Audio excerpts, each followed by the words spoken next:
vou deixar eu falar um pouco da Sam, porque você que tá assistindo no YouTube aqui no ensaio aberto. Essa aqui é a Sam. Essa pessoa, gente, é a dona do fio da meada, é a dona da penseira, é a dona da penseira, do fio da meada, do raciocínio e cria. Tudo que tem a ver com escrita. É uma das melhores escritoras que eu conheço, assim, minha amiga. E mamãezona também. Poderia falar isso mesmo que eu dizer mamãezona. Que é mãe de 2 crianças maravilhosas, inclusive especiais. Inclusive super trabalhadora, estrategista de outros nomes que eu também não posso citar aqui, que é sigiloso. Mas de nomes gigantescos. E acho que uma das coisas que eu mais gosto é, assim, você, Sami, é a sua sensibilidade. Então, quando a gente pensou de falar sobre adolescência, e a gente começou até a conversar lá no grupo, no grupo que a gente compartilha de mentoria, e a gente falou, cara, a gente precisa fazer um podcast, porque eu acho que a gente tem muito para poder falar sobre 2 vieses aqui. Vocês vão acabar vendo 2 vieses. Um viés tanto da comunicação da série, uma análise sobre a estética, o roteiro, enfim, toda a história, o storytelling da série, que ficou excepcional. Também a visão de mães, né? Como a gente procura muito sobre essa questão de educação, a gente resolveu trazer esses 2 pontos aqui e fazer uma análise completa da série. E assim, não é papo de marqueteiro, mas de fato é uma análise que eu acho que você não vai encontrar por aí. Não, você não vai, de forma alguma, porque eu já revirei essa internet inteirinha. Então, você não vai encontrar os pontos que a gente vai trazer aqui. Inclusive, já é bom avisar que vai ter spoiler sim, porque é ensaio aberto, né? Se fosse restrito, seria fechado. E aí a gente não ia poder seguir o fio da meada, que é o que a gente vai fazer. Então, vai ter spoiler. Se você não assistiu e você não gosta de spoiler, vai lá, assiste, depois volta aqui. Se você não liga para spoiler, se spoiler te alimenta e te faz querer assistir loucamente, continue aqui, porque você vai sair daqui com muita vontade de assistir e com um olhar mais treinado para essa obra, que infelizmente a gente conseguiu ver, assim, que as pessoas não conseguem ver a riqueza das sutilezas, né, no roteiro e do conteúdo, porque elas estão muito acostumadas àquela jornada do herói padrão, onde as coisas acontecem num determinado formato, e onde tudo, além de mostrar, tem que ser dito e etiquetado para que elas consigam entender o que está acontecendo, ao invés de capturar o que está acontecendo com o olhar, com os sentimentos, com as sensações. E vamos lá, qual vai ser o primeiro tópico, Yas, que a gente vai seguir nesse nosso bate-papo sobre a série? É engraçado essa questão que você falou antes de ir para o primeiro tópico. A Netflix, inclusive, começou a fazer séries onde as pessoas consigam acompanhar a história de qualquer momento que elas pegarem. Porque elas geralmente assistem a série em segundo plano. Elas estão fazendo conteúdo de companhia é o nome dessa tendência. Então, e aí, tipo assim, as pessoas se acostumaram com isso. Aí elas assistem uma série como Adolescência, que é uma série que lembra bastante aquele filme Precisamos Falar sobre o Kevin, que eu meio que deu uma traumatizada. A Sam me adora. Oh, não sabia que você era traumatizada. Eu sou super fã. Tipo, tenho um livro, li várias vezes, assisti sei lá quantas. Eu achei ele muito pesado. Mas é tipo aquele Mas é tipo aquele Mr. Babadook. É mesmo. Não, é pesado, cara. É pesado. É super pesado, mas eu acho riquíssimo. É, riquíssimo, porque tem a mesma reflexão de adolescência. Eu preciso dizer meu background. Eu amo true crime e estudar a mente de patologia neurológica durante toda a minha vida. Eu não sabia que eu era neurodivergente, mas eu sempre tive interesse em estudar a cabeça das pessoas que funcionam diferente e de crime. Porque eu não sei se você sabe, mas meu sonho era ser juíza, fiz direito, desisti do direito no meio da faculdade de direito. Enfim, então eu sempre gostei de criminal, né? Sempre era meu sonho ser juíza criminal. Então eu sempre estudei muito isso. Precisamos falar sobre o Kevin. A gente pode trazer umas convergências, mas foi muito massa para mim, porque eu consegui entrar meio que na trama. Isso é verdade. Você entra. Acho que esse é o grande ponto. Você vive ali com o protagonista. E esse é o primeiro ponto, inclusive, da série Adolescência, que chamou a atenção. A série é feita em plano sequência. O que é plano sequência? Você não sabe o que é plano sequência? É uma série feita sem cortes. Então, pensa uma série que foi gravada, cada episódio dela não tem cortes. Ela foi gravada tipo aqui a gente. É tipo aqui a gente, entendeu? Pro desespero. Tem hora que você fala assim, caraca, que chato. Tem hora que você fala, nossa, interessante.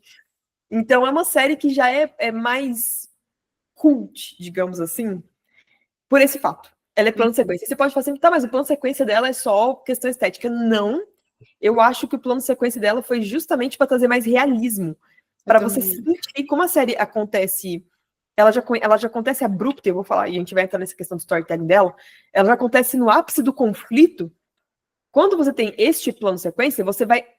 A sensação que te dá é que você tá vivendo aquilo junto com os protagonistas. Tipo, Exato. parece que tá sendo atropelado, sabe? Tipo, A junto com os gente vai protagonistas. descobrindo junto, né? É muito louco isso, porque a gente duvida no começo se o menino é inocente ou não, porque a gente só vê um menino magrelo que se urinou de medo da polícia. Você pensa, putz, esse menino se urinou de medo, ele deve ser um menino inocente, com medo da violência. Exatamente. Isso aí, inclusive, eu acho que foi muito de vulnerabilidade, sabe? Eu acho que. Mas espera, vamos voltar aqui para o primeiro ponto para o Tá. pessoal pegar o raciocínio da coisa. Sobre o que é a série. Eu acho que a série. Eu acho que a série não é uma série sobre investigação. Começa por aí, já vou te dar, já fica esse primeiro spoiler. Ela não é sobre investigação. Inclusive, esse é o primeiro erro de quem assiste, né? É achar que é uma série sobre investigação. E não é, porque se fosse, a gente teria dúvidas sobre o crime até o fim. E aí o crime é revelado, sei lá, na metade do primeiro episódio, o crime já é revelado. Não existe investigação sobre o crime. Existe investigação sobre o comportamento daquele garoto que é um adolescente. E dos outros Exatamente. adolescentes também. E dos pais também. De todo Então, mundo. É um espelho, né? Essa série é um espelho. é isso. Eu acho que essa série ela é um retrato sobre o maior medo de qualquer pai e mãe. Se eu pudesse assim, sintetizar o que eu acho que essa série é isso. Ela é o retrato do maior medo de qualquer pai e mãe. Então, assim, ela é uma tentativa de mostrar a relação causa-efeito da educação, sabe? E se você pega isso e começa a olhar com esse viés da história se desenrolando, você consegue tirar dali reflexões muito, muito massa. Então, assim, para entender o que a gente estava falando aqui agora, o menino e tal, a série já começa no conflito. Ela já começa com os policiais invadindo a porta, quebrando a porta, e a parte mais intrigante é que, inclusive, eu achei assim, essa parte deles invadirem a porta um bom gancho para começar, porque já mostra que a série já te engaja com a série. Acho que esse foi um bom gancho, sabe? Tipo, a série não começa chatinha, ela já começa, tipo assim, com o pessoal quebrando a porta. Você já começa indignada com a truculência da polícia com uma família que estava simplesmente vivendo uma manhã. Exatamente. E aí a parte que fica interessante, assim, como você vai vendo no plano sequência, então você vai descobrindo junto com a câmera ali, junto com os investigadores, junto com os protagonistas, é que quando a polícia entra, passa pela mãe, passa pelo pai e não para neles, aí que você se pergunta, mas como assim? Quem que eles estão procurando? Tipo assim, se os dois adultos da casa, porque inclusive a primeira frase que o pai fala, ali em cima só tem criança. As crianças estão lá em cima. Uhum. Aí, ou seja, a série já tá te deixando, tipo assim, ela já cria tensão. Cara, eu achei isso incrível na narrativa da série. A tensão o tempo todo. Porque se os adultos estão lá embaixo, a polícia passa direto, e eles falam, só tem criança lá em cima, você já fica assim, mas o que eles estão procurando?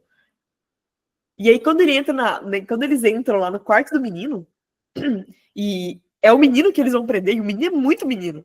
Tipo E é um assim, quarto nossa, super infantil, né? um quarto Decoração super. temática, isso é um quarto muito infantil. É. Então, eu também percebi isso no final, fiquei intrigada lá com o final dele colocando o ursinho. E Ai, eu, gente, esse final e eu, acabou comigo. e eu pensei nisso, eu pensei assim, eu fui fazer o roteiro hoje, eu quase chorei nessa parte, assim, que eu fui É muito refletir. simbólico esse final, mas a gente volta nele. É muito simbólico. Até a imagem é um paralelo perfeito.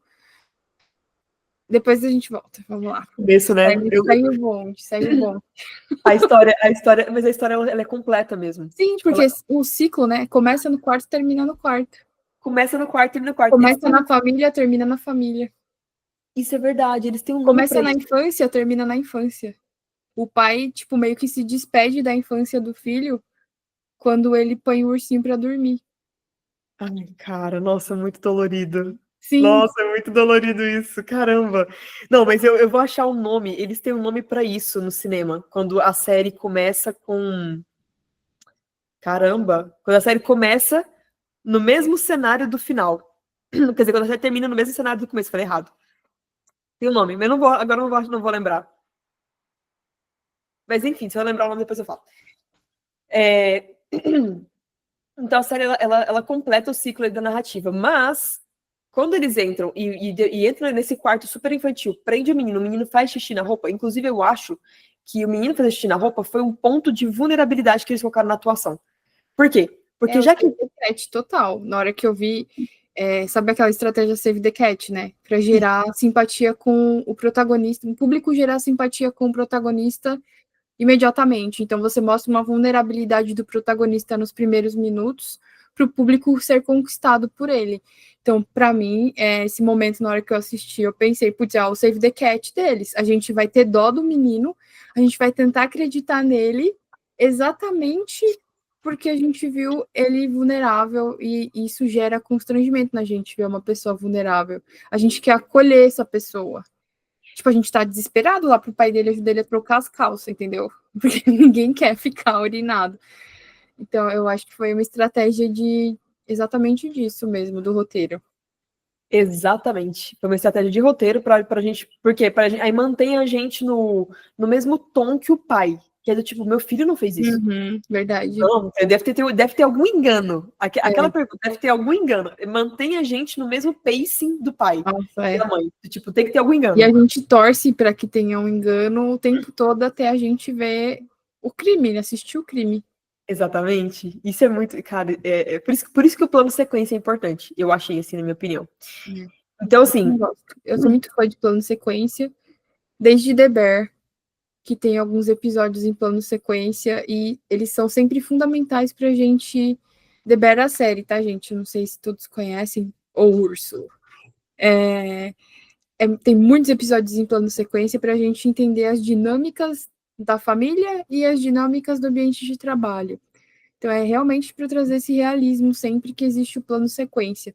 Inclusive, algumas pessoas estavam reclamando na internet porque teve que ir para frente durante o episódio, porque não consegue acompanhar a vida real acontecendo no ritmo real. E isso é um puta sinal de patologia da pessoa, de atenção. Porque se você não consegue acompanhar uma coisa que acontece na velocidade da vida, você tem um problema com a sua vida, porque você tem um problema de ansiedade muito grande.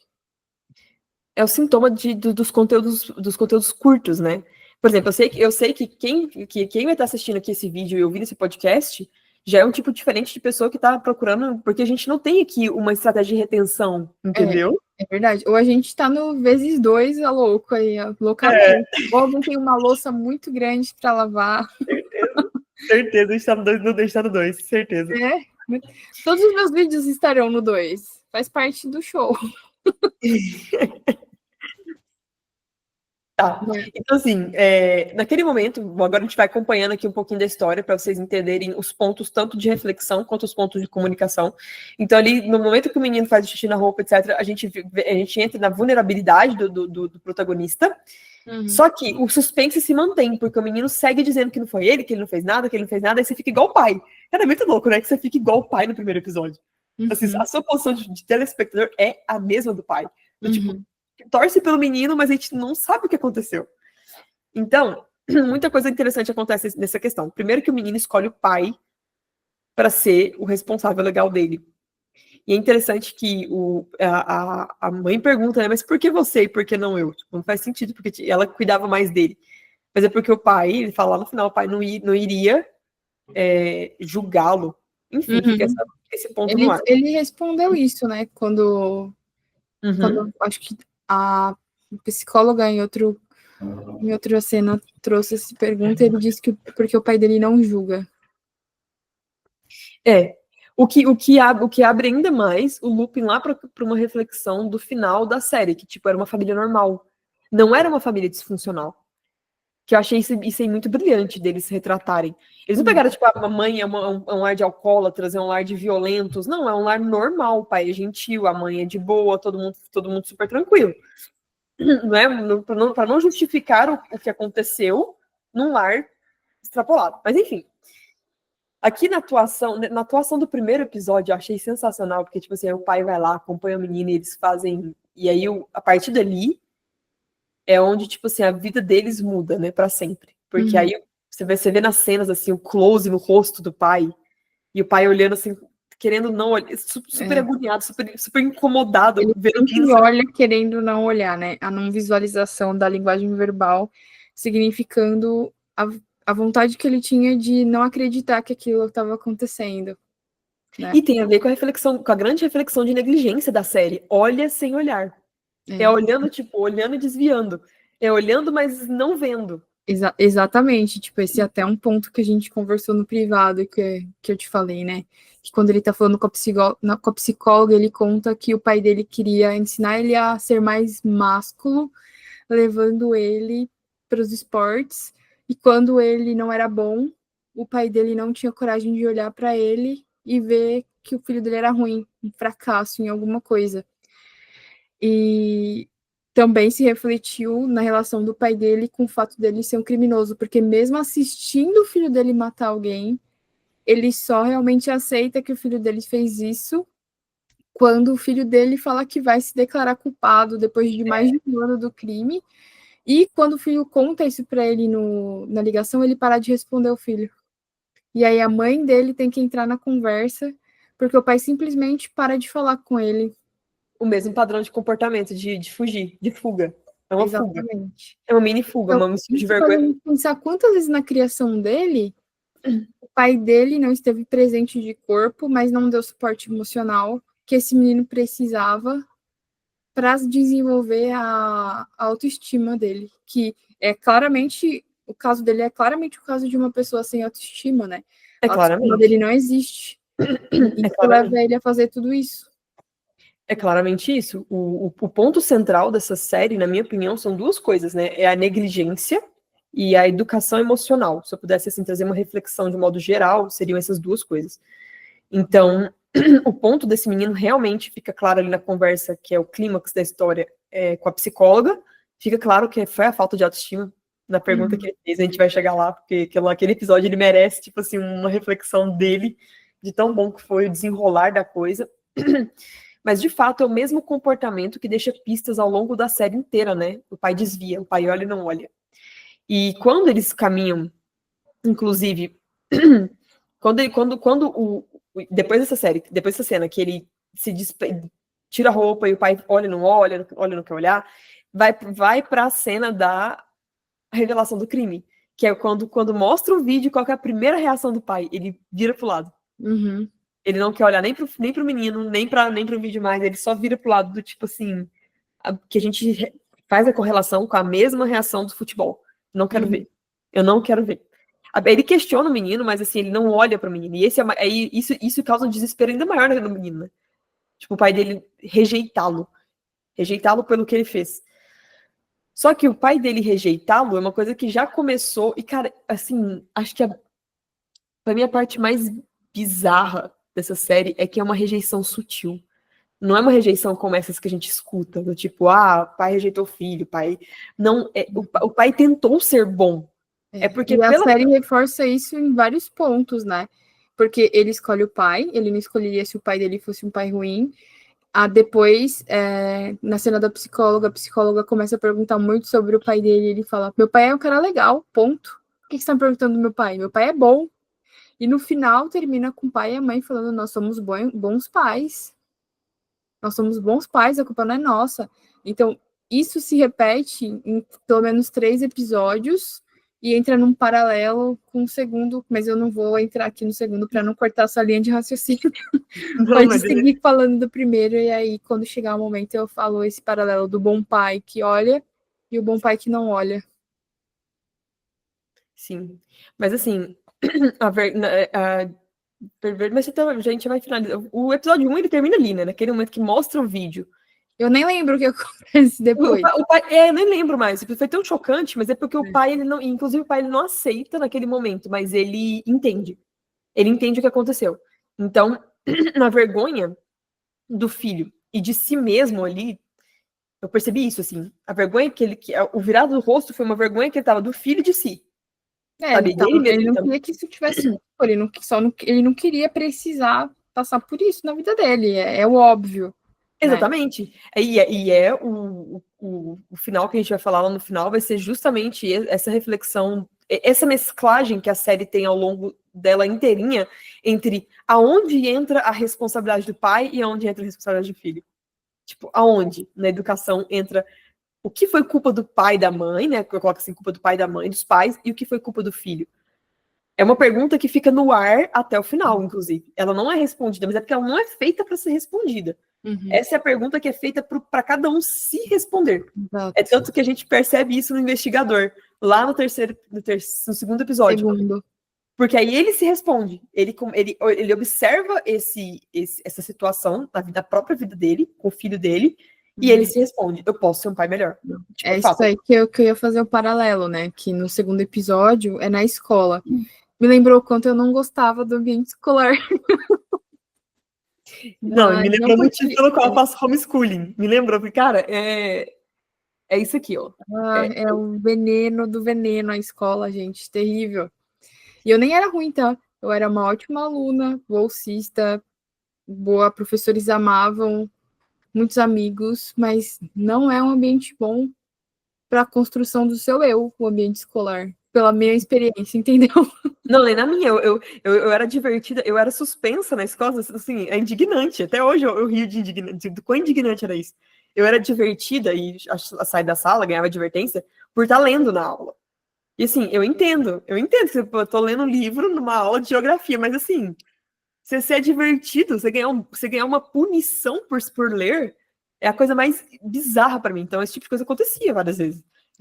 Então, assim, se a pessoa não tiver muita força de vontade, o que acontece com a pessoa que não tiver muita força de vontade para estudar, depois que ela é divertida várias vezes por estar lendo livro dentro de uma sala? Cara, ela para de ler.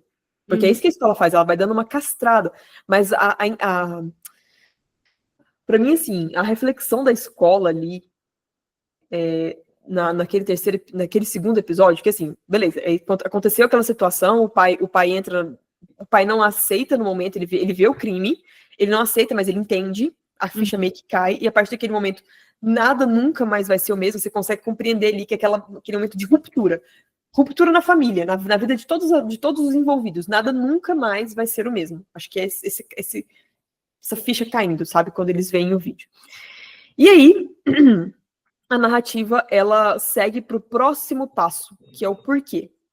Por que isso aconteceu? Então, você tem ali o conflito, a ampliação do conflito.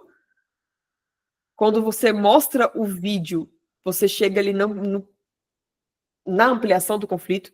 Só que depois da ampliação de um conflito numa história, vem o tá, e agora? Tipo, tá, para onde que a gente vai? Então, a primeira pergunta que é feita depois disso é por que isso aconteceu? E aí os investigadores seguem na busca pelo motivo do crime, enquanto o pai, né, tenta entender o porquê que aquilo aconteceu. Então, o segundo episódio da série, ele passa inteirinho no contexto em que o menino e a assassinada estavam inseridos. Isso, tentando colocar a gente na pele deles dessa vez, para entender qual que era a dinâmica do dia a dia deles naquela sociedade, né? Exatamente. O episódio 2 foi muito legal, né? Porque no primeiro episódio explode. Eu odiei o 2. Não, mas assim, foi legal de você ver o contexto. Ele foi o pior, assim, na minha opinião, o pior dos e 4. Foi o mais difícil de passar pra mim também, sabia? Caraca, meu, chato. Não passava, meu. A melhor cena pra mim é o menino saindo pela janela e a câmera indo junto. É verdade. Aquela cena foi boa. Foi maravilhosa. Eu não esperava que o menino ia fugir. Eu também. Cara, é muito retardado que a menina fugindo. O que ele achou que ia acontecer? Tipo assim, vou fugir, ninguém nunca... Aí que a polícia... Só pra contextualizar vocês, gente. Um dos melhores amigos do... Putz, como é que é o nome do protagonista? Jamie, né? Um dos melhores amigos do Jamie estava lá na escola e ia ser interrogado pelo policial, porque o policial já tinha conversado com ele antes e sentiu que ele tinha alguma informação oculta. E aí, quando o policial chega para chamar ele na sala, o menino sai correndo pela janela e corre, assim, loucamente. Aí o policial sai correndo atrás dele, pega ele, mas a gente não se aprofunda sobre o que aconteceu com esse amigo, se o amigo dele foi acusado também ou não. A gente só sabe que esse amigo forneceu a faca para o Jamie dar um susto na moça, mas ele não imaginava que o amigo dele ia matar ela, segundo as palavras dele, né? Então, aí... Eu não sei se eu acredito. Não, mas eu vou te dizer uma coisa interessante sobre esse ponto. Tá. Que eu não tinha concretizado. Bora. Você percebe que esses meninos, nessa série, eles agem como crianças mesmo. Sabe? Eles agem realmente com infantilidade. Vou usar essa palavra. 13 anos, né, meu? 13 anos, eles agem com infantilidade. E aí essa pergunta do o quão é responsabilidade dos pais o que aconteceu e o quão é dos filhos, eu quero trazer uma situação que eu acho que vai ser um pouco polêmica aqui, uma opinião talvez seja um pouco polêmica, mas sinceramente é a minha opinião, tá? Então assim, é a minha, não vou nem te levar pra Sam essa Com carga. medo, eu tô com medo do que eu vou ouvir. Não, mas olha só, é o que eu tava conversando esses dias pra trás lá no grupo sobre alimentação saudável. Veja bem, nós, quando uma criança nasce, o primeiro contato que ela tem com a sociedade é com os pais. Os pais são a primeira mini sociedade que elas têm. Depois elas vêm para a escola, etc. Inclusive, assim, a série ela caminha nisso, né? Tipo, ela caminha mostrando o contexto, a sociedade que o menino estava inserida. Beleza. Quando você. É papel dos pais dar aos filhos a maturidade, sabe? A construção da personalidade. Então, uma criança que realmente deu a faca para outra, achando que era brincadeira, cara, isso pode acontecer. Isso, sim, de fato, eu não tô falando que aconteceu, não dá pra gente julgar o que estava na mente do personagem. Porém, dá para ver que as crianças ali, elas eram mal assistidas. Todas elas, sabe? Inclusive, o episódio 2 é só para mostrar isso, o quanto as E a crianças são impotência do adulto no episódio, né? A impotência do adulto em se comunicar com a criança, achando que só comandos coercitivos são suficientes para elas obedecerem, quando é óbvio que quanto mais alto você falar, quanto mais ditatorial você se portar, menos respeito você tem de crianças e principalmente de adolescentes. Exatamente. E aí você vê lá, o que você vê é uma escola. Eu não tô conseguindo achar a palavra agora. É tipo insossa, mas não era isso, era outra coisa. É uma escola muito ruim, assim, como todas as outras escolas, ruim no Parece sentido. uma escola comum, tipo, É, uma escola normal, não é nada demais. isso, é uma escola ruim no sentido de ambiente. O ambiente é hostil. Essa é a palavra que eu queria É uma achar. escola normal. O vídeo É uma escola normal, inclusive com um uniforme lindo, by the way. o uniforme era lindo mesmo. Aqueles que a gente sempre quis usar nas escolas. Mas é uma escola hostil, do tipo assim. Existia muito bullying, existia muita provocação, e existia muito desleixo por parte dos professores e dos pais. Então, é tanto que o investigador ele tem um filho lá dentro. E aí você vê que o menino sofre bullying pesadíssimo lá, e o pai dele nem tá sabendo o que tá acontecendo lá dentro com ele. E o pai dele também nem quer saber tanto assim. E isso fica nítido nessa série. O pai dele nem quer saber tanto assim, nem os pais que estão ali. Então, inclusive, teve uma frase que o professor falou lá umas 2 vezes, que as crianças eram impossíveis. Vocês viram isso aqui? As crianças são impossíveis, as crianças são horríveis. É uma coisa assim que ele fala. Então, o investigador, ele percebe que nenhum dos adultos está tratando com carinho e cuidado as crianças, então eles estão tratados meio como animais ali. Naquela cena em que eles são levados para a quadra, você para poder pensar que ela não tem muita utilidade. Mas aquele encarceramento lembra muito manada, sabe? Assim, levando, junto com o professor dizendo que as crianças são horríveis. Então, quando o investigador é nesse episódio que ele dá por si dessa grande reflexão da série, que é a primeira, né? A negligência. Porque o filho dele vem tentar falar com ele, e ele fica impaciente, mas é um impaciente muito sutil, um impaciente talvez você, qualquer um. Nossa, eu fiquei chateada, porque eu tenho sério problema com a falta de atenção dada para as crianças. Porque eu fui uma criança quietinha, e quando eu queria falar, era sempre, tipo, deixa a menina, ela mal fala. Eu nunca, quando eu era criança, eu sei que não foi por maldade, mas eu sinto que eu não tive, chorei, né? Eu não tive a atenção que eu queria para as minhas ideias. Tipo, não existe um papel de um adulto para observar as minhas potências e as minhas habilidades e me ajudar a investir nelas, entendeu? Eu era vista só como uma criança, igual a maioria das pessoas olham para crianças e pensam, putz, é só uma criança fazendo criancice. E hoje, como mãe, eu tenho um cuidado, eu sei que você também tem, que a gente participa desse mesmo pensamento, de olhar para os nossos filhos e ver as aptidões e estimular elas para que eles sejam cada vez melhores no que eles são bons, né? E valorizar isso, e estar junto com eles nisso, e realmente dar atenção para eles se sentirem apreciados, é a construção da autoestima. E o suporte para eles lidarem com as dificuldades, né? Então, eu não tive isso, mas eu olho para isso com muito carinho para as minhas filhas. E eu fiquei muito brava com esse pai, porque eu tava quase, cala a boca, deixa o moleque falar. Você fica interrompendo o menino a cada segundo que o menino vai falar. E ele tá, tipo, o menino tá tentando ajudar o pai, mas você vê o quanto ele é pera dentro, porque nem com o próprio pai ele consegue explicar de uma vez. Ele tem sempre muitos passos até conseguir se abrir e realmente dizer o que ele queria dizer, porque o pai dele olhava ali a criança fazendo criancice e ele mesmo não tinha confiança na relação deles dois para poder falar com facilidade sobre isso. Né? Que mostra uma ausência, exatamente, mostra uma ausência, uma negligência. A pergunta do segundo episódio é essa: cadê os adultos? Por que ninguém tá vendo isso? Por que ninguém tá se interessando por que eles têm a dizer? Por que então o menino tá lá ajudando o pai e foi o menino que ajudou o pai a descobrir que, na verdade, o Jamie tava sofrendo bullying da menina que foi assassinada. Bullying online pra todo mundo ver. Cara, quando ele mostra, tipo assim, não, pai, nossa, tá aqui no uma Instagram. baita vergonha, né? Quando ele mostra, tá aqui no Instagram, pai, tá, todo mundo pode ver. Aí a pergunta que fica, meu, cadê? E assim, é legal esse acompanhamento nesse momento, porque eles fizeram um paralelo simultâneo entre o Adam, que é o filho do investigador, e o Jamie. Que é tipo assim, o Adam tá sofrendo bullying, o Jamie também sofreu bullying. A diferença foi que os pais do Jamie não viram a tempo, o Adam, aí que vem a reflexão do investigador, que ele se toca, que ele conversa, inclusive, com a parceira lá dele. Cara, você acha que eu sou um bom pai? Você pode ser melhor. Então, aí, nesse paralelo... A ficha dele foi caindo. É que a ficha dele cai, e aí você vê um rumo diferente. Dentro da própria série, um desfecho diferente, que é o desfecho do investigador. Ele chama... Cara, logo que ele fala que aquela tinha sido a conversa mais longa que eles tiveram em meses, e era uma conversa de 5, 10 minutos, foi abismante, assim. Sabe o que é lindo, né? Agora só fechando o pensamento que eu trouxe lá do primeiro episódio, do pai que não olha. Esse foi o pai que não olhava e terminou olhando. E no fim desse episódio tem aquela sequência que a câmera vai pro drone e tal, né? Então, esse pai policial com esse filho que contou sobre os incels para ele. Esse pai olha para esse filho e consegue restabelecer a conexão. E aí a câmera viaja para aquele outro pai que não olhou e que por conta disso está colhendo a consequência, tendo que levar flores no túmulo da menina que o filho dele matou.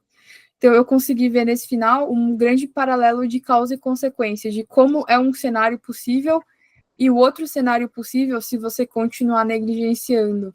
Isso, eles fizeram 2 desfechos, exatamente. Eu acho que nesse episódio eles fizeram 2 desfechos. O desfecho da negligência e o desfecho do se tocar. Então, tanto que no final ele realmente ele vai com o pai pro restaurante, enquanto lá no final vem a frase-chave da reflexão de negligência. Lá no final do 4º episódio, para mim foi assim... Calma, segura essa frase aí pra gente fazer uma estratégia de retenção depois de meia hora. Fechou. É exatamente isso. A frase-chave para mim. Então, assim, a negligência, o raciocínio que a série mostra é que a negligência, ela não tá em você proibir, em você ser autoritário, em você não deixar. Mas ela também não tá, quer dizer, ela não tá nesse caso extremo de você não proibir nada, deixar tudo, mas ela também não tá no outro extremo, que é você ser autoritário e proibir tudo. Cara, a negligência tá na falta do equilíbrio. Ela tá justamente na falta de acompanhamento e de interesse em monitorar o que tá acontecendo. Nossa, eu acho que falta de interesse é a palavra. Interesse. Se você não é interessado no seu filho, se você só é interessado nas suas coisas e que eles obedeçam o seu plano de mundo, os seus objetivos, a sua rotina, o seu sonho, você não se interessa de verdade pela outra pessoa. E aí isso é negligência. Exatamente. É isso. Então, assim, pra mim, essa foi a primeira grande reflexão dessa série. Tipo, e já valeu assistir ela por essa pra você ver, porque quando você vê é diferente. Então, a negligência ela acontece quando você não sabe aonde a sua permissão ou a sua restrição vai dar. E aí você solta a corda sem acompanhar e sem se esforçar por monitorar, não sem cuidar de onde isso vai dar. E aí, quando você não sabe onde vai dar aonde você não sabe. E esse é o problema da negligência. Foi o que aconteceu com o menino, tipo, a primeira pergunta, não, meu filho, não pode ser ele. Por quê? Como? O que aconteceu? Os pais passam, tipo assim, 3 episódios completamente perdidos, tipo, não é possível que isso aqui é real, que isso aqui não tá acontecendo. Como que chegou aqui? Como chegou nesse ponto? Né? E que foi a frase lá, não, tava dentro de casa, tá tudo bem. Cara, eu vou ter que falar agora. Calma, não, espera! Vou segurar. Vamos entrar no episódio master aqui, no episódio 3. Antes de começar, só queria dizer que descobrir que o episódio 3 foi o primeiro episódio a ser gravado, pra mim foi tipo tipo, cabeça explodindo. Foi o primeiro episódio a ser gravado, foi o episódio 3. Isso é muito significativo na história, porque a gente começa a história com dúvida. Mas a gente sabe tudo o que acontece nesse episódio 3. E esse episódio 3 ser o primeiro, significa que todos os outros componentes da história já sabiam quem era o Jamie e o que ele tinha feito. Então, ele já tinha se revelado quando eles começaram a gravar. E eu acho que isso dá todo um jogo de construção, porque aquilo ali é o ápice dele. É o clímax. O episódio 3 é o clímax da história. Tipo assim, cara, a história culmina aqui. Ela culmina no episódio 3. Só que eu não sabia que ele tinha sido o primeiro a ser gravado. Foi o primeiro. Foi o primeiro. Foi a primeira cena daquele ator gravando uma minissérie. Você acredita nisso? O cara é um monstro. Não, aquele menino é o próximo Chalamet. Cara, ele é incrível. Olha, a complexidade de emoções que ele tem durante essa cena é de um trabalho, assim, absurdo. Não, demais, na hora que... Nossa. Ele fica bonzinho, ele fica sarcástico, ele fica muito puto, ele fica super agressivo. Tipo, ele fica tudo isso tipo, numa cena. É numa muito cena louco. sequência. Numa cena plano sequência, cara, sem corte. Exato. E sabe que eu ia falar? Ai, caramba, esqueci. Ah, e sabe o mais louco? Não, já falei que ele na primeira vez. Ah, tem uma parte que ela começa a falar com ele sobre um assunto e ele boceja. Você prestou atenção? Sim. Você sabe que esse bocejo foi sem querer? Porque eu vi uma entrevista que eles falam que, assim, como as cenas eram muito longas, os personagens eram permitidos a improvisar. Então, eles podiam falar o que tinha que falar, mas eles podiam improvisar. E ele disse que nesse dia ele estava muito exausto, porque era a segunda vez que ele estava passando aquela cena gigantesca, né? De 1 hora e pouco. E aí ele falou que quando a psicóloga fez uma pergunta chata, ele bocejou de verdade. E não tinha que fazer, porque não tem corte, é plano sequência. E aí a atriz da psicóloga já emendou, tipo, eu estou te entediando. Não, ficou ótimo aquela cena. E ele riu, e pra gente parece que é desdém a risada dele. Mas na vida real ele riu porque ela encaixou uma fala no improviso num bocejo real dele. Cara, que legal. Não, agora fica muito mais legal. Eu imaginei que aquilo tudo era encenado. Eu tô maluca pra assistir de novo, depois que eu vi os bastidores. Você não tá entendendo. Você tá falando, eu pensei, né? Vou ter que voltar naquele episódio, poder assistir de novo. Não, mas aquele episódio, ele foi uma baita... Nossa, ele foi o baita. Você tem que assistir. A pessoa tem que assistir o terceiro episódio. Por quê? Se for escolher um, assista o terceiro. O quarto faz chorar. O quarto certamente te faz chorar e o terceiro te faz ficar assim, ó. O quarto é o que mais lembro Precisando Falar sobre o Kevin. O quarto lembra bastante. Mas a gente vai chegar lá. Tem umas sobre o Precisando Falar sobre o Kevin. Algumas pessoas mandaram mensagem dizendo que choraram nesse quarto episódio. Foi realmente bem pesado. Eu não cheguei a chorar de verdade, mas eu fiquei destroçada junto com a família, assim, sabe? Mas vamos voltar pro terceiro. Conta aí a sinopse do terceiro. Pra mim, a cena do ursinho foi demais. Mas então, voltando aqui. No segundo, o terceiro episódio, que é o clímax, é onde, assim, no caso do julgamento, o menino precisava ser acompanhado por psicólogos para poder entender o entendimento do menino sobre o que aconteceu, porque ele é um baderno. O lado psicológico na defesa. Tipo assim... É aquilo que no Brasil o pessoal usa para dizer que é incapaz e pegar redução de pena. É verdade. E aí fizeram esse acompanhamento psicológico, então ela já era a segunda psicóloga que estava acompanhando ele, para poder entender o entendimento dele. Ela repete isso várias vezes, mas isso é muito claro, assim. E o objetivo desse episódio, assim, na história, é você chegar num desfecho. Aí que você chega no desfecho do porquê que aconteceu. Então, se você é uma pessoa que assistiu a série buscando desfecho investigativo, está no episódio 3. Não é investigativo, mas está no episódio 3 o clímax do que você está procurando. Ué, você ficou muda, sabe? Oxi. Voltei? Voltou. O que acontece com as pessoas que são viciadas em true crime, né? Elas estão acostumadas a também entender a motivação do crime. E a maior tristeza é quando o assassino se mata depois, ou há linchamento, porque a gente nunca vai saber a motivação.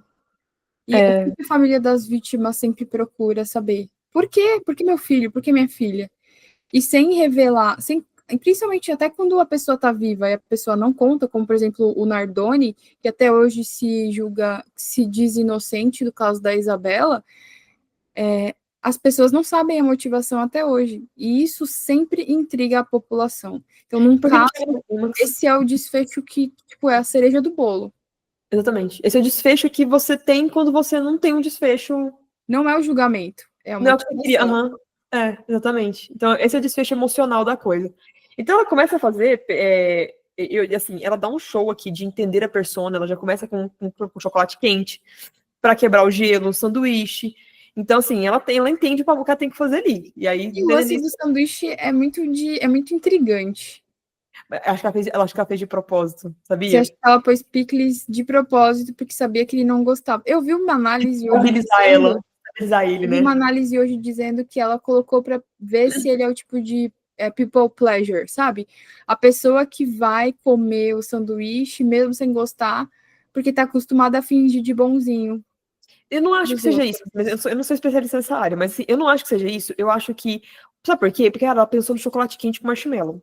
Uma pessoa dessa, não ter pensado no sanduíche, foi É, estranho. Então, assim, é aí ela fez sanduíche. verdade. Ela é muito estratégica para Aham. para ela errar. Eu acho que ela queria desestabilizar ele, do tipo assim, como ele reage quando algo não sai do jeito que ele queria. Porque você percebe que o sanduíche. Foi aquilo que o André falou pra gente lá. O chocolate quente e o sanduíche protagonizam um pouco essa cena. Sim. Aquele sanduíche fica naquele trem ali com aquele menino, ele fica nervoso com o sanduíche. Tipo, ele fica irritado. O sanduíche irrita ele. Por que tem picles? Ele não gosta de picles. Então, existe ali alguma coisa no sanduíche, na minha opinião. Existe. Porque ele fala que não gosta, aí depois ele dá uma mordida Ele morde depois que ele deu o primeiro vacilo com ela. pra agradar ela, né? Uhum. Então, mas assim, de todo modo, é um jogo psicológico. O tal do chocolate com. Não, esse episódio é um jogo psicológico. É. Então, assim, Ele ferra com a gente. cara, ela sai e ela mantendo sempre a compostura. Uma aula de educação emocional, aquela mulher. Eu saí daquele episódio pensando, meu Deus, eu tenho que ser como ela. Olha E aqui, sabe olha o aqui, que é olha. mais maluco? Depois que ele surta com ela a primeira vez e ela sai pra olhar pela câmera, ele tá de boas, assim, bocejando, tranquilíssimo, nem parece que acabou de explodir e ter uma crise de agressividade com uma pessoa. É por isso que eu acho dá pra imaginar ainda mais o crime que ele cometeu, entendeu? Foi um Sim, surto. Foi um surto. sim. Talvez de Ele é um fato. menino completamente. Eu não sou psicóloga, né?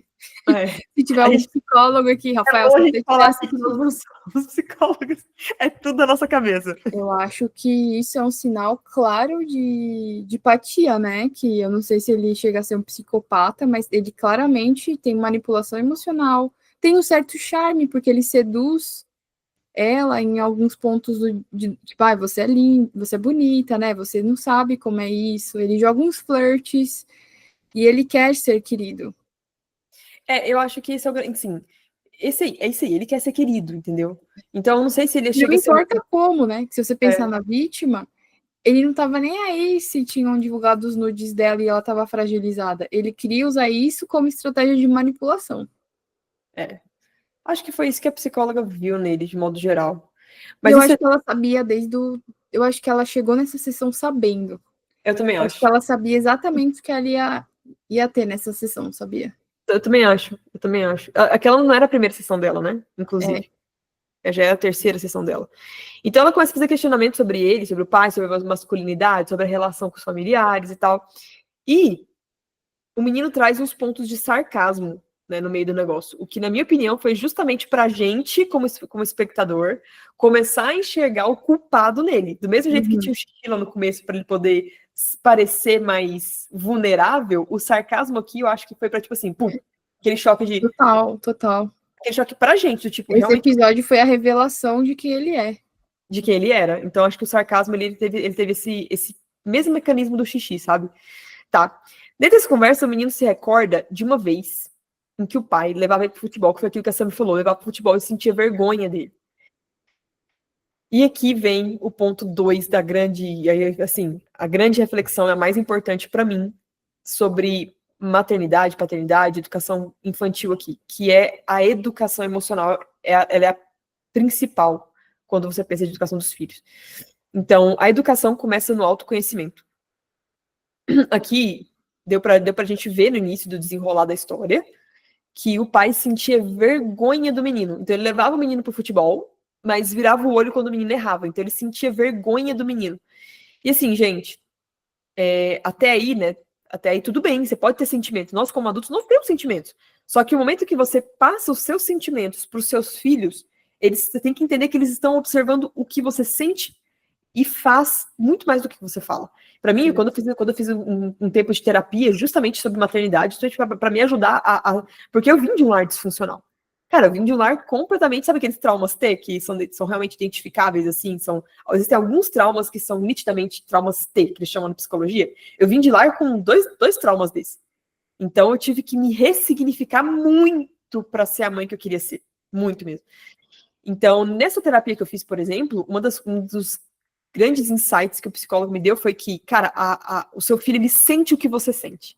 E quando eu vi isso, quando esse menino contou que o pai virava o olho e sentia vergonha, eu falei, tá aqui, ó. Tá aqui, é isso aí que tá acontecendo. Então, quando ele sente vergonha, a gente tem sentimentos, até aí tudo bem. Só que você tem que entender que o seu filho também tá sentindo aquilo que você sente. E outra, como você é para ele o maior exemplo, Referencial, né? o maior referencial, se você sente isso dele, ele vai sentir isso de si próprio. Ele vai absorver igual uma esponja aquele sentimento. Então, a vergonha que o pai sentia do menino virou a vergonha que o menino sentia de si mesmo. E aí começa a deterioração da autoestima do menino. Porque se o próprio pai, que é o maior referencial, o que mais ama ele no mundo, tem vergonha dele, que bom esse menino pode ser. Isso não é feio, isso não é ruim, isso não é tudo. Ele não é bom. Se o próprio pai, que mais ama ele, rejeita ele, quem é? Nenhum adulto que a gente consegue ver na série, nenhum adulto olha com olhos assim bons para as crianças, nenhum. Só aquele pai, ponto, com o filho dele. Mas todos os adultos reclamam das crianças o tempo inteiro. Elas são chatas, elas são barulhentas, elas não têm respeito, elas são terríveis, elas só querem saber de telas. Mas e você? Qual a sua responsabilidade diante disso, sabe? As crianças não se criam sozinhas, ou não deveriam se criar sozinhas. Porque quando elas se criam sozinhas, elas ficam igual bicho. Eu fico abismada com isso, Sammy. Tipo assim, isso me indigna pessoalmente. A pessoa fala assim, só quer tela. Eu fico pensando assim, cara, primeiro que a pessoa não tem coragem de falar uma coisa dessa pra mim. Porque eu acho que se ela eu não falo, eu seria educada, obviamente, eu não falaria nada dessa forma, mas o que eu penso dentro de mim mesmo. Dá pra ser elegante, né? Dá pra ser elegante. Mas o que eu penso sobre isso é sempre essa pergunta, tá, mas quem deu a tela em primeiro lugar? Quem deu a tela? Porque a criança não foi lá, a bebezinha ligou com o dedinho dela a tela, não sabia. Na minha casa, por exemplo, eu só fui ter televisão depois que a Carol tinha, sei lá, 3, 4 anos. E ainda assim, eu me pergunto todos os dias se esse papai dessa televisão ali, porque eu não gosto. Nunca foi o centro da minha casa. Eu sempre teve uma sala onde o centro era a estante de livros, e não a televisão. A gente então, assim, ficou sem televisão por 5 anos. A gente também. Anos que a gente tem televisão em casa também.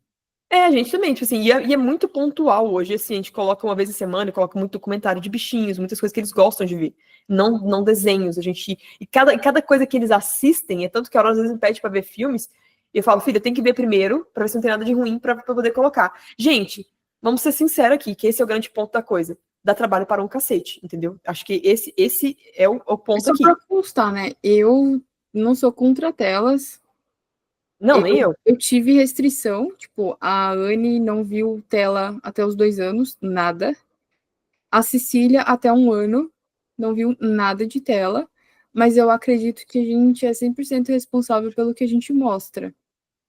Então, se vai ver, tem que ser algo que a gente já prestou atenção, que a gente já validou, que a gente sabe que não vai gerar conflito de valores, principalmente na cabeça das crianças pequenininhas, que elas ainda estão gerando a noção do bom e do errado, elas imitam o comportamento, então às vezes você não quer que seu filho fique chorando, se jogando, aí ele vê um youtuber que fica chorando e se jogando, ele aprende o comportamento pela repetição, e não adianta brigar com seu filho, ele aprendeu isso vendo na sua casa. Mas é isso que a série mostra, assim, em todos os episódios. Tipo assim, cara, isso aqui é só uma consequência. Isso aqui é uma consequência de negligência, é uma Uhum. consequência da falta de educação emocional. Porque se você vive essas emoções, você tá demonstrando pro seu filho isso, e você não, igual eu falei, tá tudo bem ter sentimento, mas, cara, se educa os seus sentimentos para lidar com eles, para que você não passe isso pros seus filhos, não passe essa carga emocional pros seus Mas filhos. você sabe que a gente é muito consciente e que isso não é a regra, né? Não, Muita gente fala, tipo, é no meu trabalho que as meninas estão na reunião comigo. Esses dias meu copywriter falou: Nossa, você quer ganhar o troféu de melhor mãe, né? Eu fiquei constrangida, mas é porque o tato que eu tenho, e o cuidado, o carinho, eu olho como se elas fossem pedras preciosas mesmo, sabe? Eu cuido com zelo. Eu não sou legal com adulto assim, mas eu sou legal com elas. Com crianças, eu sempre tratei com mais zelo, porque elas são crianças, entendeu? Eu não entendo um adulto ter muita dificuldade em algumas coisas, e eu entendo a dificuldade das crianças. exatamente. Então, mas sabe que a gente é muito evoluída, porque o que a gente mais vê aí é pai e mãe descontando frustração própria nos filhos, por zero inteligência emocional, né? Eu acompanho a Anne na terapia, a Anne é atípica. Tem muita mãe que fala: Nossa, minha filha é terrível, não para de um lado para o outro. A criança vai ouvir isso e é que ela não vai parar mesmo. Aí É, ela não vai ter um ponto de atenção, porque a mãe dela tá falando que ela é assim mesmo, ela é uma autista, ela é literal. Ela não vai parar mesmo, entendeu? não, e outra, ela vai. Como é que vai ser a autoestima dessa menina na hora que ela crescer ouvindo isso quantas vezes? É terrível. É terrível. Então, assim, a gente. Uma coisa engraçada, deixa eu só te cortar. Uma coisa Vai. engraçada, né? A Anne sabe desde sempre que ela é autista. Uhum. A gente explica o que é ser autista, a gente explica o que é ser diferente, que todo mundo é diferente, todo mundo tem suas limitações, suas coisas boas e etc. E aí na escola, um dia desses, alguém falou para ela que ela era autista e ela veio contar: Mamãe, fulano hoje falou que eu sou autista. Aí eu falei, já preocupada, né, por dentro, Uhum. mas eu falei numa boa: Filha, e o que você acha que é autista, né? Ela Uhum. falou: Ah, eu sou criativa. Aí eu falei, verdade, você é criativa. Ela falou, então, ele falou que eu sou autista. Eu falei, eu sou mesmo, tenho várias ideias. Que E ótimo! para ela isso foi encarado numa boa, porque ela não criou uma ideia do que é ser autista de forma negativa. Sim, Ela sabe, eu sou autista e eu sou criativa, então quer dizer que autista é criativo. Ela exatamente. fez as conexões do que ela acha que ela é, e para ela só é algo bom.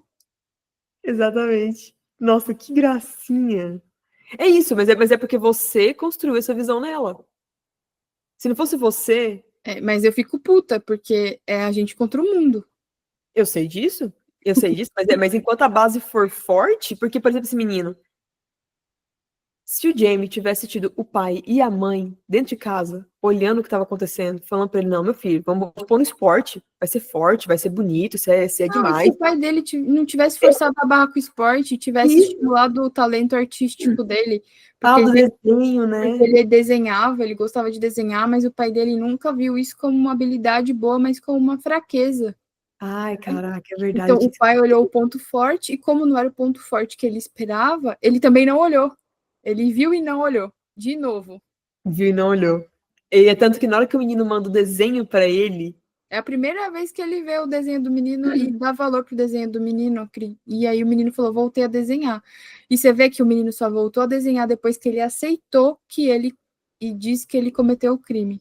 quem Então o ele era. menino vivia em Uhum. negação de si. Nossa, isso é verdade, isso é verdade. Ele vive em negação de si, e na hora que ele desenha e que ele manda pro pai, é esse ponto do tipo, eu aceitei quem eu sou e o que eu fiz. E aí pode ser o começo de uma construção de autoestima, finalmente. Finalmente. É tanto que ele tá treinando, né, na academia. Ele tá fazendo academia na cadeia Tá também. fazendo academia na cadeia. Uhum. Ou seja, ele tá buscando agora, depois de tudo aquilo, tá Eu. buscando agora pra si. Uhum. Pra ser ele, sabe? Cara, isso é bizarro. Nossa, é muito pesado. É Porque. muito legal. Muito, não, isso Como é é que as muito pesado. pessoas podem ter reclamado dessa cena minissérie?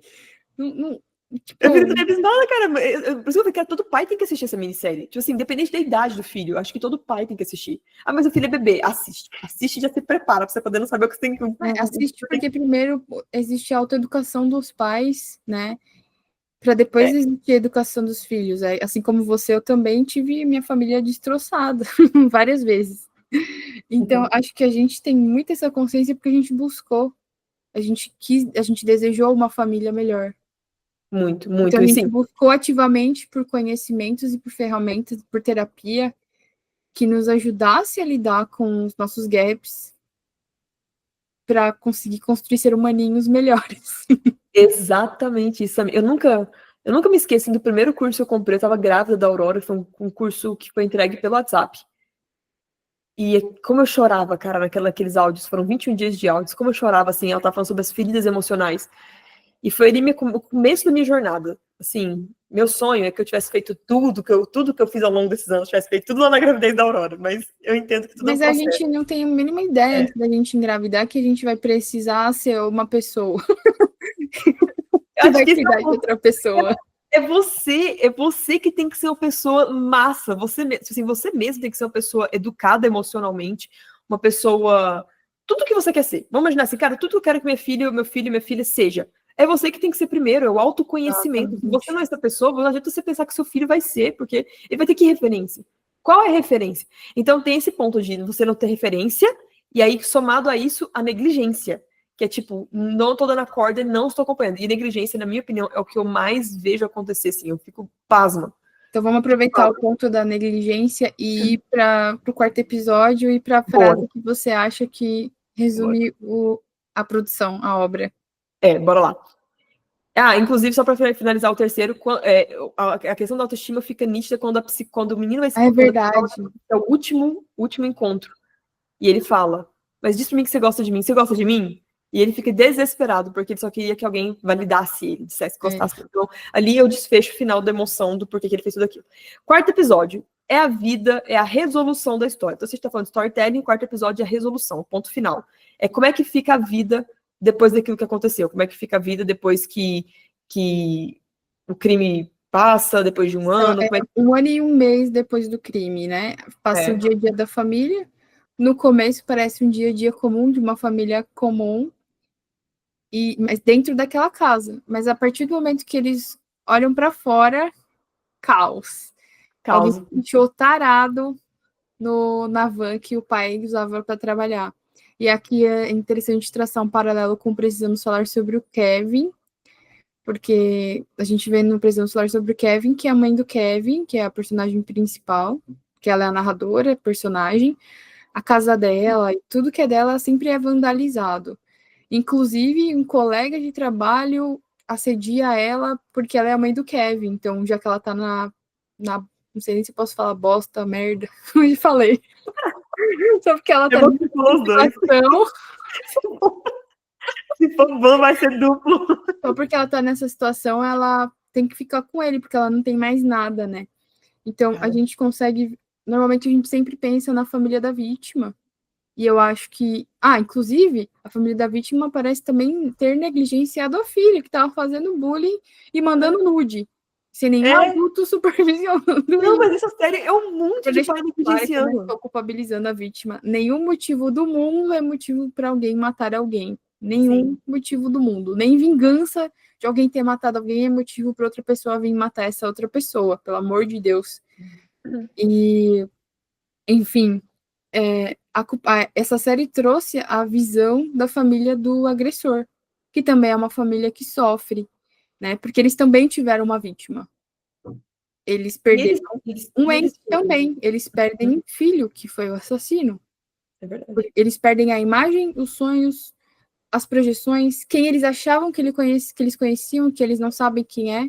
É o luto de um filho que eles tiveram e que não é mais o filho que eles têm. Mesmo que seja a mesma pessoa por fora. E nunca mais terão. E Nunca nunca mais terão. terão. É uma mancha que não sai.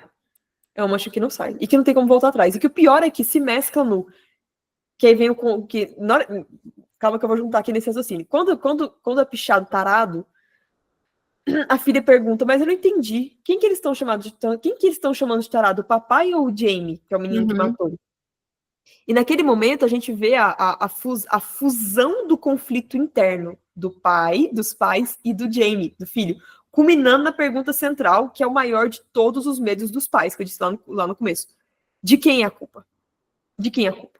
Então, por exemplo, essa situação, essa mancha que fica do filho nunca mais vai ser o mesmo. Essa mancha é uma lembrança de quem é a culpa? De quem é a culpa disso que tá desse jeito? Vai ficar sempre marcado. E, obviamente, que o tarado era o Jamie. Ele sabe, essa era a resposta óbvia. Mas o fato da filha ficar repetindo a pergunta algumas vezes ali na série é feito propositalmente para causar essa confusão. E para quem assiste, ter essa reflexão no final, de quem que é a culpa.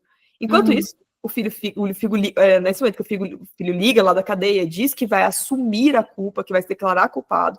E a cena final acontece quando os pais se sentam na cama para uma última conversa, e essa conversa é sensacional, onde aparentemente eles encaram e aceitam pela primeira vez o que aconteceu. E eles começam a se perguntar aonde eles erraram. Em liberar que é aquela frase que eu falei que eu ia falar lá no começo, que eu acho que trouxe aqui um grande ponto de alerta para os pais atualmente, que é a mãe fala assim, mas onde foi que a gente errou? Tudo bem que a gente liberou o computador, ele entrava dentro do quarto e fechava, mas estava tudo bem, não estava, porque ele estava aqui em casa. Ela fala que ele estava seguro, porque ele estava aqui em casa. Mas eu achava que estava seguro, porque ele estava aqui em casa. Cara, essa frase pega qualquer pai que hoje deixa celular e computador na mão da criança sem monitoramento, e eu conheço vários. E eu conheço casos próximos que o menino simplesmente começa a falar de suicídio. E não foi isso, né? A gente pode pensar também que o maior número de assédio sexual acontece dentro de casa, onde você acha que o seu filho está seguro. Cara, vocês pegaram um pedófilo lá no Rio Grande do Sul, se não me engano. Ele tava com 800 pastas de pornografia infantil. Inclusive, ele mandava mensagem e conversava no Instagram com meninas. Aí, de repente, aparece a mãe que pega a conversa. Gente, de onde estava essa mãe? A minha pergunta é onde é que estava essa mãe? Na história toda, como que é assim? Que uma criança tem? Então, assim, essa pergunta, esse diálogo final, ele nos leva justamente a entender que uma boa educação não é só não fazer as coisas erradas, porque o pai, nessa hora, nessa conversa que ele tem com a mãe, ele vira e fala assim, mas eu tive um pai que me espancava, e eu prometi para mim mesmo que eu não faria isso para meus filhos, que meus filhos nunca iam apanhar de mim, e como eu disse para vocês, eles usaram uma família super normal, gentil, tranquila, nada de agressão, nada de alcoolismo, justamente para retratar que a educação não é não fazer algo, não é a falta ou o simples excesso, mas é a negligência, é a falta de interesse, de acompanhamento, de desenvolvimento da criança do jeito que tem que ser desenvolvido. Então, fica essa reflexão. Ela também é não saber fazer o certo. Saber se reeducar para educar. Esse é o grande ponto central. E aqui eu vou deixar para vocês uma frase da Maria Montessori, que eu sempre carrego comigo, que é: o que fizestes das crianças que eu te confiei? Eu carrego essa frase para mim e eu me faço essa reflexão sempre, sabe? Se você quer medir como você tá sendo, é se perguntar, cara, se Deus me perguntasse o que você fez com as crianças que eu te confiei, que eu te dei, como é que tá sendo isso? Você saberia responder? Porque a série inteirinha é um monte de pai que não sabe responder o que a série essa pergunta, a série ecoa essa pergunta. Tipo, ecoa essa pergunta. É a linha, é o fio condutor do roteiro. E ninguém sabe o que tá acontecendo com ninguém. Na hora que explode, tipo assim, como assim a menina bulinar, ninguém tá sabendo de nada. O outro sofrendo, filho de policial dentro da escola, sofrendo de bullying. Então, assim, e aí o pai vai no quarto. O hype dessa minissérie vai sempre ir para o que é incel, o que é red pill. Por que essa adaptação foi feita com ator branco, quando um dos casos que mais inspiraram era de um cara negro? Então, assim, as discussões... por que dizem que o final é ambíguo, mas para mim ele é cristalino. Gente, que ambíguo! Eu juro que eu não consigo entender. Porque não teve julgamento. Onde está a preocupação das pessoas, né? Então, eu acho que, cara, esse vídeo que a gente fez precisava existir. Precisa ter alguém que fale isso. Precisa ter um conteúdo nessa internet de, meu Deus, que toque nesses pontos, porque não é possível que as pessoas estejam tão preocupadas com a casca. Mas isso é um reflexo da própria exposição da série. As pessoas estão com o olhar, elas estão olhando, mas elas não estão vendo. Elas olham, mas elas não veem. É verdade. Nossa, Saca? Misericórdia, o nome desse título, desse negócio aqui vai ser eles olham, mas eles não veem. É isso, cara. Elas também não veem. Então, assim, quando o pai vai no quarto do filho, e aí, assim, depois que eles conversam, nesse diálogo final, né, ele deve entender que tanto que eles falam, a gente podia ter sido melhor. gente podia ser melhor. Então, eles ganham a consciência de que não era só não ter batido, era ter feito o certo, era ter acompanhado, era ter dado mais atenção, era ter desenvolvido a autoestima do menino. E aí ele vai no quarto do filho. O negócio dele deslanchou e ele acabou não tendo mais tempo de ficar em casa. Ah, é verdade. O pai disse que, eu ficava com ele, eu sempre via ele desenhando e tal, e aí meu negócio deslanchou, tanto que ele diz que no começo da minissérie, na hora que a polícia chega, é a hora que ele tá chegando do trabalho. É verdade. Pequenas sutilezas. Então, assim, não demonizando o nosso trabalho, obviamente, a gente precisa trabalhar, mas a gente não pode só trabalhar, porque, como diz, agora acho que é Chesterton, né? Ou C.S. Lewis, algum dos dois. Que a gente é eles, né? Então tá tudo bem citar eles aqui. Que diz que filhos não é um trabalho a mais, que, tipo, criar os filhos é o trabalho principal da vida. É o trabalho da vida. É o trabalho da vida. Essa reflexão que eu traria dessa série como um todo. Então, quando ele vai lá no quarto do filho dele, pela primeira vez, e que aí a cenário tá mais infantil ainda, né? Porque o ursinho tá à mostra. E aí ele vai com essa nova consciência do tipo, eu tenho parte dessa culpa, porque eu podia ter feito mais. É mais ou menos por aí. Agora eu entendi onde é que tava o problema, sabe? Tipo, ele tem uma consciência ali. Só que já é tarde demais, então por isso que ele põe o ursinho ali deitado, dá um beijo no ursinho e fala, me perdoa, meu filho. Nossa, essa cena é destruidora, meu. Nossa, essa cena é muito destruidora mesmo. Essa cena é que faz chorar. Porque você vê ali, tipo, já é tarde, cara. Tipo, já é tarde, aquela dor. É um luto, é o que você descreveu. É um luto. É um luto. Mas eu acho que vale muito a pena qualquer pai e mãe que assistir essa série. E se você tá assistindo pela história, você agora entendeu a história, você entendeu que começou no conflito ampliado. Provavelmente você não entendeu muita coisa da história, porque a gente fez uma salada. Mas pelo menos você vai conseguir ver o que é importante. Exatamente. Né? De novo, não é sobre investigação. É sobre... E tem desfecho. Tem desfecho. Seja cult, assiste o episódio 3 pensando, esse aqui é o desfecho. Entendi, gente. Sabe quando você vai entendendo as coisas assim, sabe? Você não entende muito bem no começo, mas você vai entendendo. Vai treinando o olhar para esse tipo de coisa.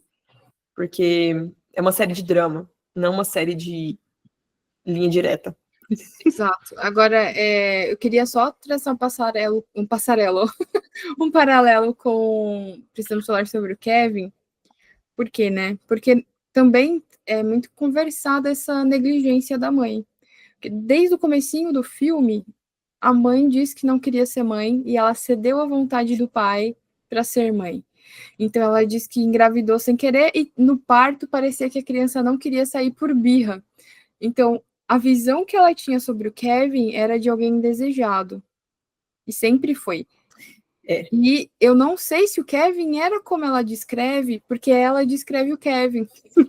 E eu não confio na visão dela sobre o Kevin.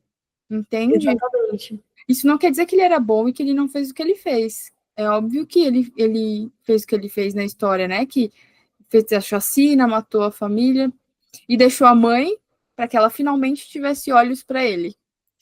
Mas então, mas assim, ele fez o que ele fez justamente porque faltou o amor, o carinho, o afeto lá no começo. É muito simbólico que ele tenha deixado só ela para que a vida dela finalmente tivesse espaço para ele, porque só sobrou ele na vida dela. Nossa, é muito. Não, e aquela cena final, né? Socorro, me arrepio inteira. Que ela tá sentada de frente para ele, tipo, ela finalmente senta de frente para ele. Cara, aquela cena é sensacional. Pois é. E é a história da adolescência. É a falta da atenção. E é uma atenção sutil. Tá nos detalhes. Pois é, gente, eu acho que a gente falou tudo, não tem mais nada que acrescentar. Para mim tá ótimo. Arrasamos.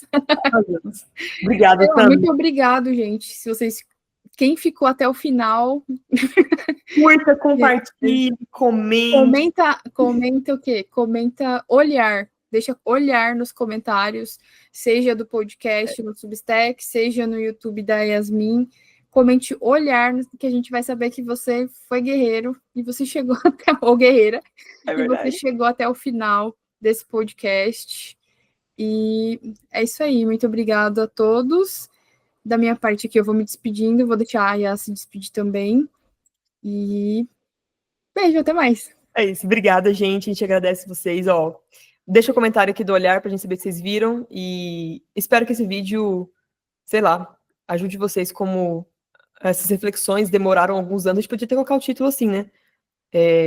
Alguns anos de terapia resumido nesse vídeo. Resumido em plano sequência. Exatamente, em plano sequência. Mas é isso, espero que ajude vocês, como ajudou a gente, essas reflexões. Obrigada. Até a próxima.